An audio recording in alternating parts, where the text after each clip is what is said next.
दिल्ली में बाढ़ का खतरा मंडराने लगा है क्योंकि यमुना का जलस्तर खतरे के निशान को पार कर चुका है। ऐसे में हालात हर घंटे बिगड़ रहे हैं और निचले इलाकों में रह रहे लोग परेशान हैं। यहाँ लोहे का पुल, Yamuna Bazar, Kashmiri gate, bus stand, Vasudev Ghat, Akshardham के पास यमुना जो पूरा क्षेत्र है, मयूर विहार फेज 1 के पास की पुस्ता रोड, मजनू का टीला, मॉनेस्ट्री मार्केट, ITO पुल के पास ये बाढ़ का संकट बढ़ गया है। ग्राफिक्स के जरिए वो हम सारे इलाके आपको बता रहे हैं जहां पर यमुना का जलस्तर क्योंकि बढ़ रहा है तो निचले इलाके जिनमें पानी भर रहा है उसके चलते हुए इन इलाकों में बाढ़ का खतरा पैदा हो गया है। ऐसे में ये तस्वीरें दिल्ली वालों की धड़कनें और तेज कर रही हैं। हर तस्वीर में बढ़ते पानी का खौफ साफ दिखाई दे रहा है। यमुना का जलस्तर लगातार ऊपर जा रहा है। राजधानी के लिए ये खतरे की घंटी है। हर गुजरते घंटे हालात बिगड़ते जा रहे हैं। अगर पानी का बहाव और तेज हुआ तो दिल्ली का अगला चेहरा कितना डरावना होगा। तेज रफ्तार से बहता ये सैलाब राजधानी को अपनी जद में लेने निकल पड़ा है। प्रशासन की टीमें लगातार निचले इलाकों में नजर बनाए हुए हैं और लोगों को किनारे से दूर रहने के लिए अलर्ट किया जा रहा। कोशिश किया जाता है। यमुना का वाटर लेवल काफी तेजी से बढ़ने पर है। कृपया करके अपने बच्चे व अपने मवेशियों का ख्याल रखें। यमुना बाजार इलाके का हाल बेहाल है। नदी के पानी ने इंसानों के आशियानों पर कब्जा कर लिया है और छतों पर रहने के लिए लोग मजबूर हैं। सभी से हमारा अनुरोध है कि अपना और अपने बच्चों का ध्यान रखें, अपने मवेशियों का ध्यान रखें। यमुना का उफान अब किसी भी पल पुल को अपने शिकंजे में ले सकता है। पानी का दबाव तेज होता जा रहा है। लहरें पुल की बुनियाद से टकरा रही हैं। पहाड़ों पर हो रही लगातार बारिश अब मैदानी इलाकों में तबाही का सबब बन चुकी है और सबसे बड़ा डर अब दिल्ली पर मंडराने लगा है। यमुना का जलस्तर तेजी से बढ़ रहा है। पानी किनारों को लांघता हुआ बस्तियों की तरफ बढ़ रहा है और इससे निचले इलाकों में हालात बिगड़ चुके हैं। और यमुना के कहर का पहला वीडियो भी अब सामने आया है जो साफ साफ बता रहा है कि आने वाले घंटे कितने भारी हो सकते हैं और किस तरह देश की राजधानी दिल्ली डूबने लग रही है। ये तस्वीरें मजनू का टीला इलाके की है जो सब कुछ बयां कर रही है। यमुना का रौद्र रूप अब अपने किनारे बसी बस्तियों पर टूट पड़ा है। जो सामने आया वो बह गया, नामो निशान तक मिट गया। यहाँ सिर्फ तबाही और पानी का कहर है। पानी बिल्कुल करीब पहुँच चुका है। इस बस्ती को देख लीजिए, चारों तरफ सैलाब का शिकंजा कस चुका है। बच निकलने के लिए कोई राह नहीं और ऊपर से पानी का दबाव लगातार बढ़ते जा रहा है। जो घर कभी जिंदगी से गुलजार थे उनमें अब एक भी इंसान नहीं है। बाढ़ के खतरे ने पहले ही उन्हें उखाड़ के फेंक दिया है। अब यहाँ सिर्फ सन्नाटा है और हर तरफ मौत का साया।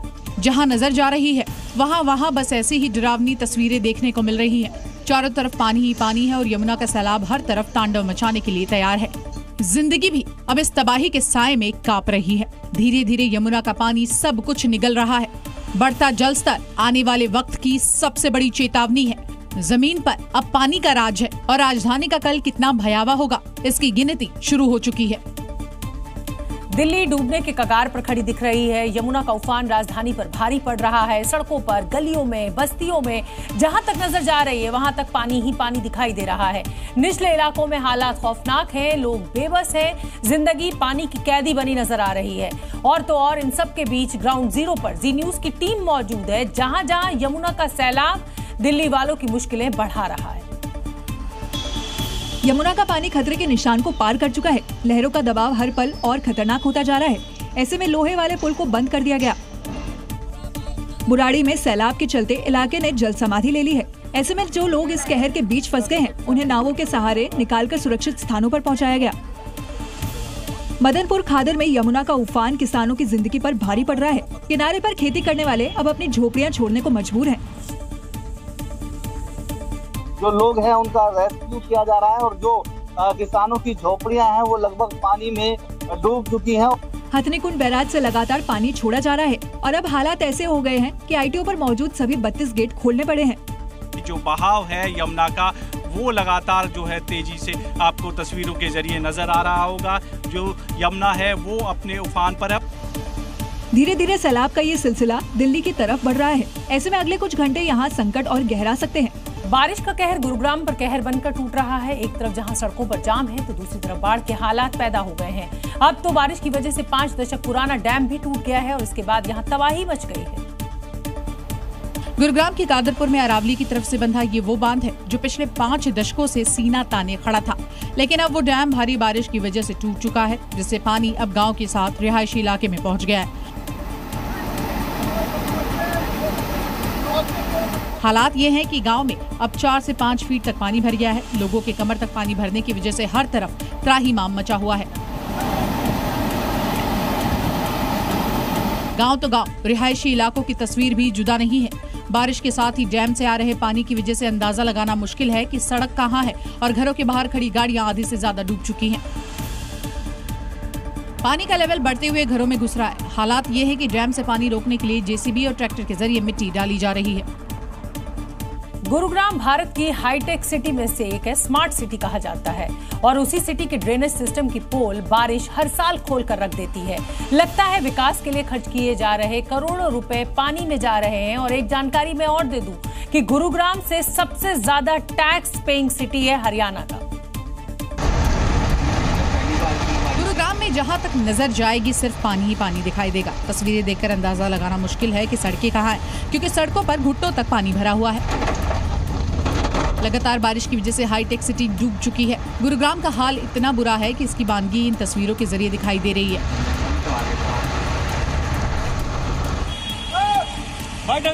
हालात है कि अगर आप सड़क पर गाड़ी से निकल गए तो क्या होगा, इन तस्वीरों को देखकर ही समझ लीजिए। बारिश का पानी जमा है जिसमें एक कार फंस गई है और उस कार को निकालने के लिए अब क्रेन का सहारा लेना पड़ रहा है। कहाँ है भाई वो? फिर कैसे खींचेगी ये? गुरुग्राम का एमजी रोड, जो कि पॉश इलाकों में से एक है, वहाँ के हालात देखिए। कार और घर डूबे नजर आ रहे हैं। किसी को जरूरी काम से बाहर जाना है तो उसके पास सहारा सिर्फ रिक्शा है, लेकिन वो भी जोखिम भरा है। गुरुग्राम में बारिश ने सिस्टम की पूरी पोल को खोलकर रख दिया है, क्योंकि दावा किया जाता था कि बरसात के बाद इफ्को चौक जो है उस पर कुछ नहीं होगा, लेकिन इफ्को चौक जो है वो चौक हो गया और इससे यहां से गुजरने वाले लोगों की परेशानी का अंदाजा भी शायद आप नहीं लगा सकते। 6-6 घंटे एक जगह पर लोग खड़े रहे और तब अपने घर पहुंच पाए। तस्वीरें देखिए साहब, जो सब कुछ बयां कर रही हैं। पानी ने इफ्को चौक को डुबो दिया है, कमर तक पानी है और लोग मजबूरी में किसी तरह इससे होकर निकल रहे हैं। सड़कें कहां गईं अब किसी को नहीं पता। कागज पर स्मार्ट सिटी थी, लेकिन हकीकत कुछ और ही बता रही। गाड़ियों ने इस पानी के आगे जवाब दे दिया। इंजन ने दम तोड़ दिया। चाहे इस कार को देख लीजिए या फिर उसके पीछे वाली पिकअप को, सब सैलाब के सामने लाचार नजर आईं। जहां कारें फंसी वहीं बाइक और स्कूटी भी रुक गईं। लोग उन्हें खींचते नजर आए। शहर की रफ्तार का हाल देखिए। साइबर सिटी गुरुग्राम मूसलाधार बारिश के बाद तालाब में तब्दील होता हुआ दिखा। सड़कों पर जगह जगह जल भराव की तस्वीरें मिली।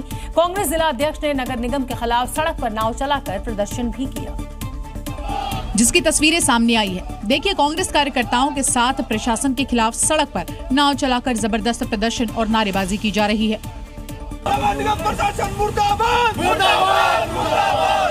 मूसलाधार बारिश की वजह से साइबर सिटी की सड़कें दरिया बन गई है। घुटनों तक भरे पानी में कांग्रेस ने नाव चलाकर प्रदर्शन किया, तो वहीं सड़क पर ट्रैफिक की रफ्तार पर भी ब्रेक लग गया है।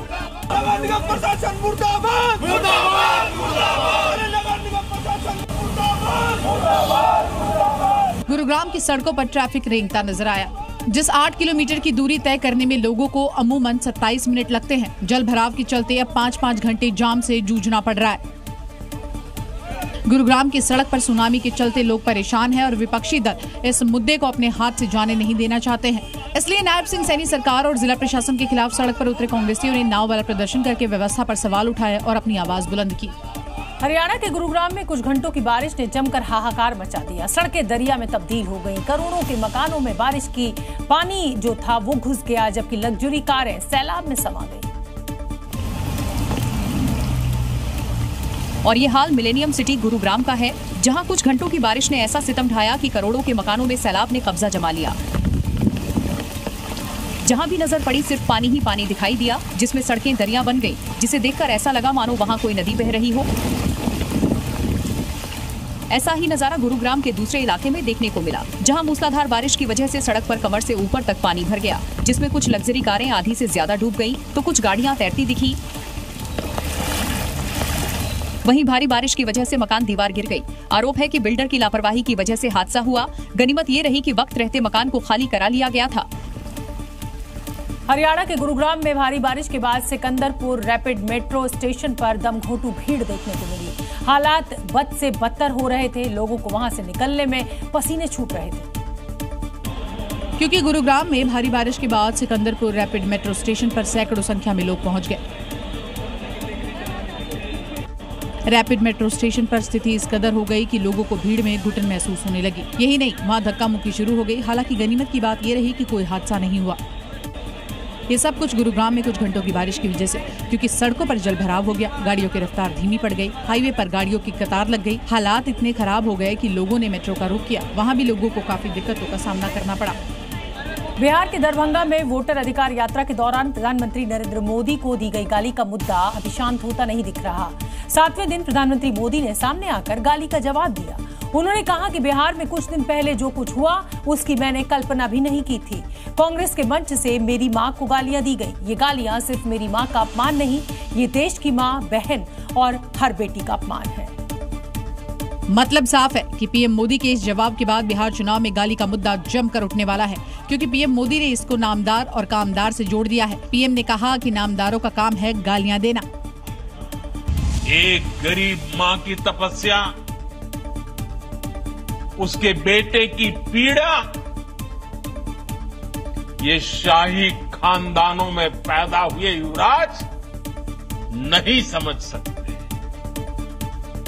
ये नामदार लोग तो सोने चांदी का चम्मच लेकर पैदा हुए। इनको लगता है नामदारों का तो अधिकार है कामदारों को गालियां देना। इसलिए आए दिन ये गालियों की झड़ी लगा देते। पीएम ने बिहार की जीविका दीदियों के खाते में 105 करोड़ ट्रांसफर किए। इस दौरान उन्होंने कांग्रेस आरजेडी को गरीब विरोधी बताया। ऐसे में वोटर अधिकार यात्रा में हुई मिस्टेक कहीं बीजेपी के लिए मास्टर स्ट्रोक न बन जाए। वोट चोरी और एसआईआर के मुद्दे पर कांग्रेस और बीजेपी अब आमने सामने है। वोट चोरी पर चुनाव आयोग को लगातार घेर रही कांग्रेस पर बीजेपी ने सवाल खड़े किए हैं। बीजेपी ने कांग्रेस के मीडिया और पब्लिसिटी विभाग के चेयरमैन पवन खेड़ा के 2 ईपीआईसी नंबर शेयर किए हैं और कहा है कि राहुल के सहयोगी वोटों की हेराफेरी में शामिल हैं। तो वहीं कांग्रेस ने चुनाव आयोग की प्रक्रिया पर सवाल उठाए हैं। लेकिन इस विवाद की शुरुआत बीजेपी आईटी सेल के हेड अमित मालवीय के एक्स पोस्ट से हुई।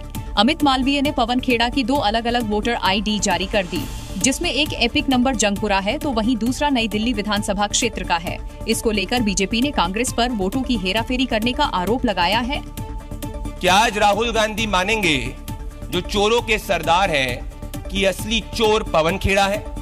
क्या राहुल गांधी आज कहेंगे कि कांग्रेस पार्टी पूरे के पूरे वोटर धांधली और वोटर फ्रॉड के अंदर संलिप्त है? चुनाव आयोग की प्रक्रिया को, चुनाव आयोग की कार्यशैली को लेकर गोली अनुराग ठाकुर हो या अमित मालवीय हो चलाने की कोशिश करते हैं कांग्रेस पे, लग जाती है वो फिर से चुनाव आयोग को। बीजेपी ने पवन खेड़ा पर सवाल किया है कि उनके पास 2 एपिक नंबर कैसे हैं, क्यों उन्होंने कई बार मतदान किया है। तो वहीं कांग्रेस ने भी इस मुद्दे पर चुनाव आयोग को घेरा है। मतलब वोट चोरी का ये घमासान इतना जल्दी थमने वाला नहीं है।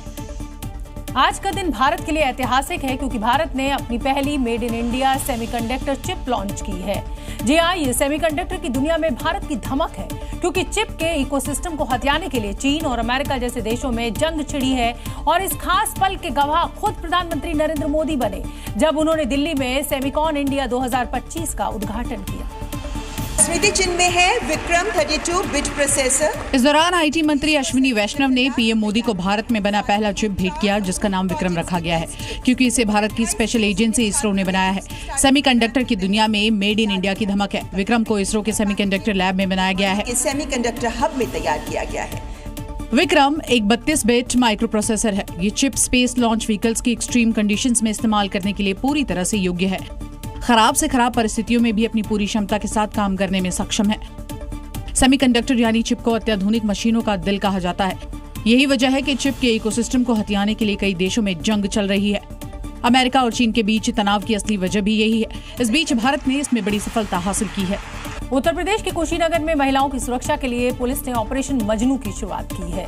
इस अभियान के तहत पुलिस ने 124 मनचलों को गिरफ्तार भी किया है। पुलिस की गिरफ्त में आने के बाद मनचले छोड़ देने की गुहार लगाते नजर आए। हाथ जोड़कर माफी मांगते नजर आए। पुलिस के मुताबिक ये लोग स्कूल कॉलेज के बाहर छेड़खानी और चीटाकशी की घटना को अंजाम देते थे। अगर किसी ने किसी बेटी और व्यापारी को छेड़ा तो वह उस अपराधी के लिए यमराज के घर जाने का भी एक रास्ता खोल देता है। जिन पर कार्रवाई करते हुए पुलिस ने मंचलों को गिरफ्तार कर लिया।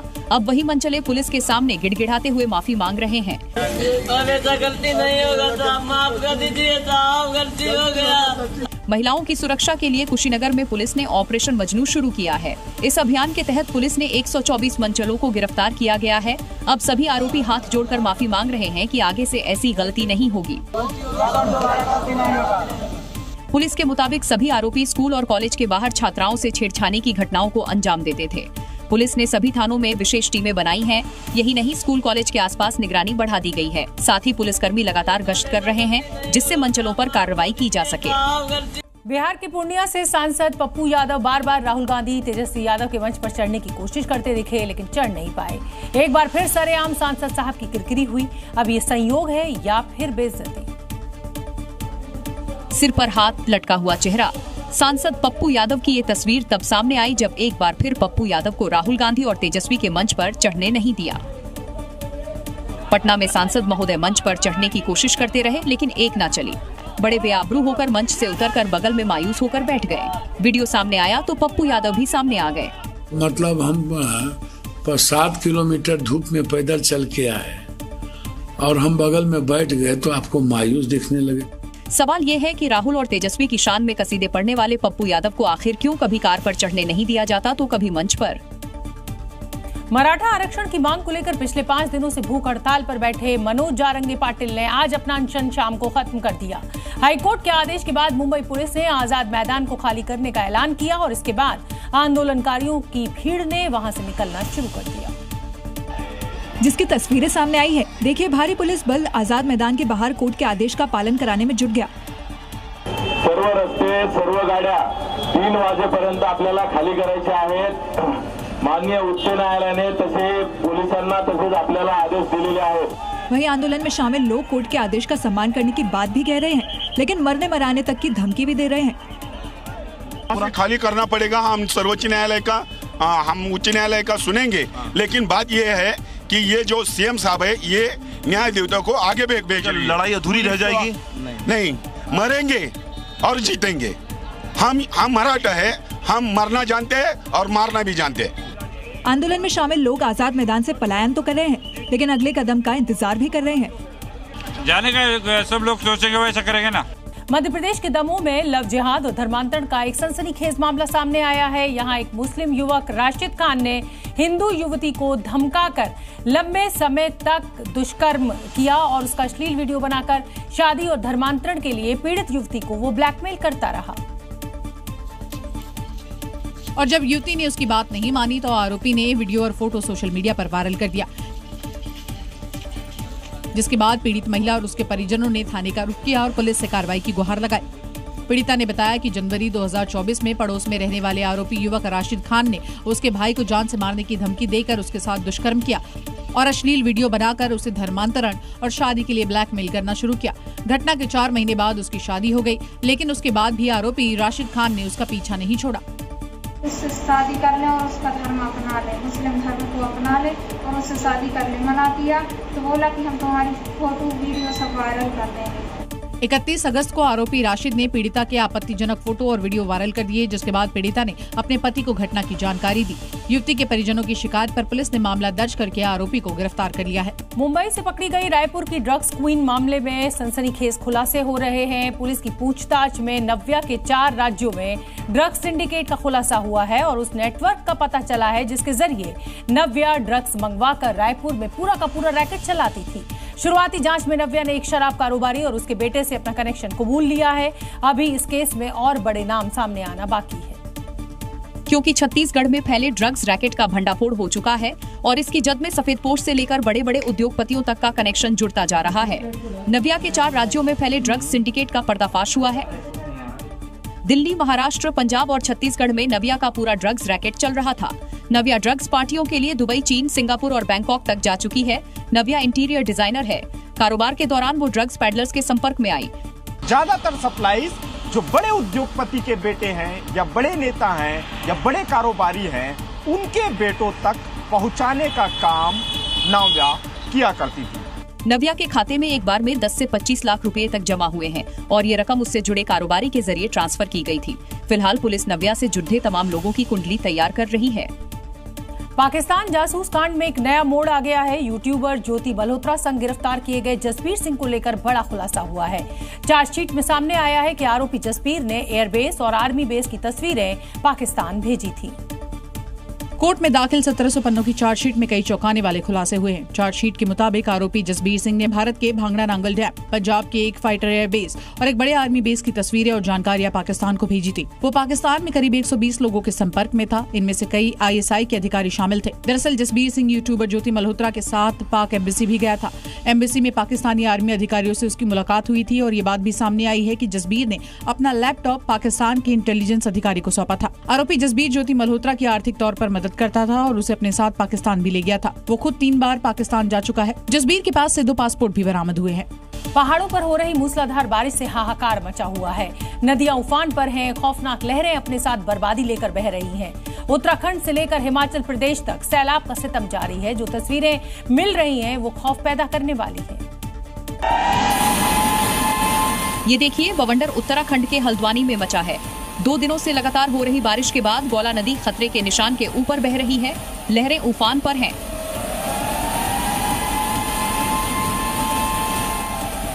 नदी से सटे इलाकों को खाली कराया गया है। प्रशासन लगातार लोगों से सुरक्षित जगहों पर जाने की अपील कर रहा है।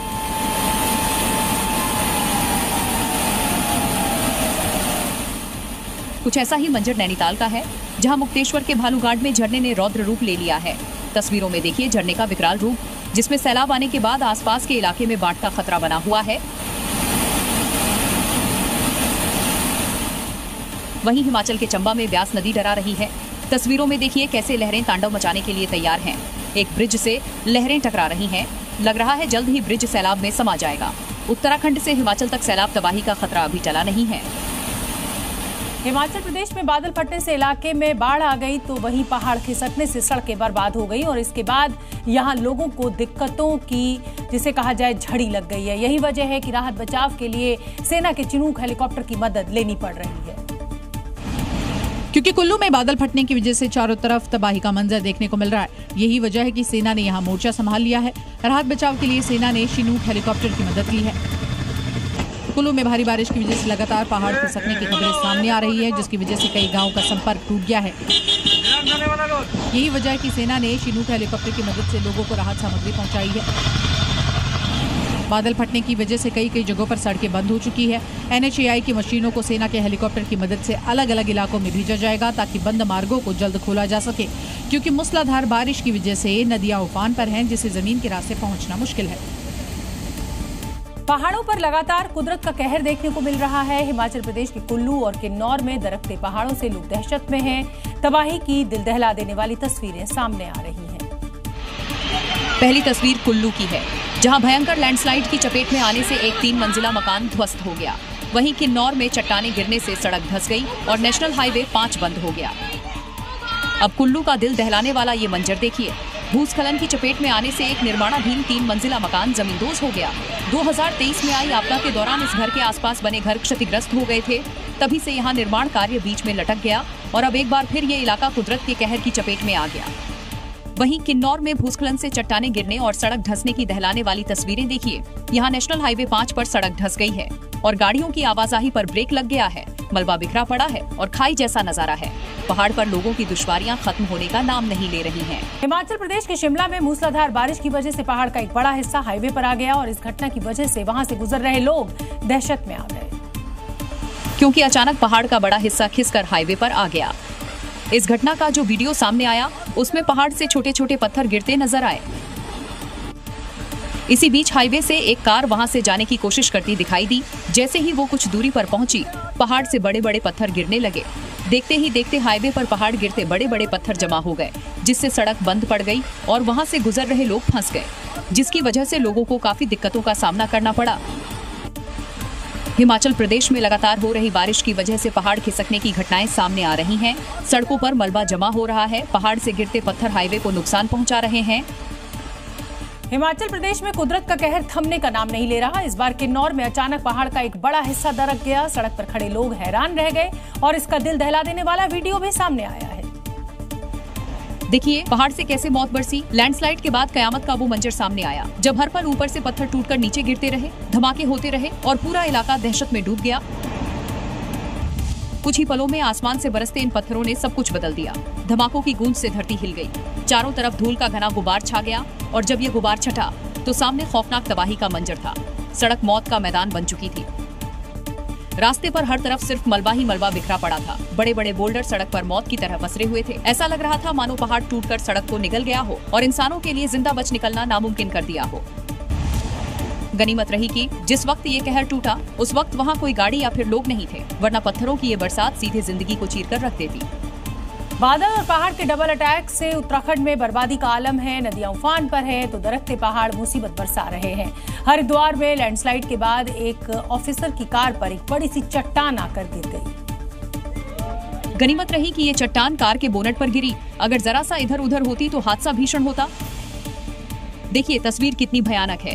कार बीच रास्ते जा रही थी, अचानक पहाड़ से बड़ा सा पत्थर गिरा और कार के ऊपर आ गया।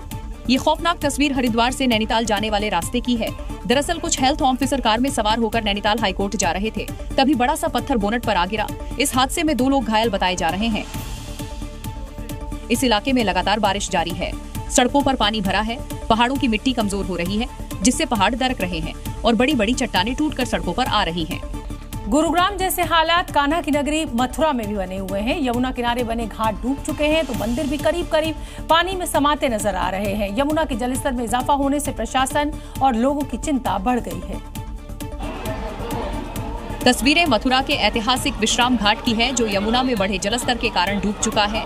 जो आरती स्थल पहले भक्तों से पटा पड़ा होता था, वहां अब सिर्फ बाढ़ का पानी दिखाई दे रहा है। जो लोग धार्मिक क्रिया करने आए भी हैं, वो बाढ़ के पानी में ही कर रहे हैं। मथुरा की गलियां जो पहले कृष्ण भक्तों की भीड़ होती थी, वहां अब बाढ़ का पानी बह रहा है।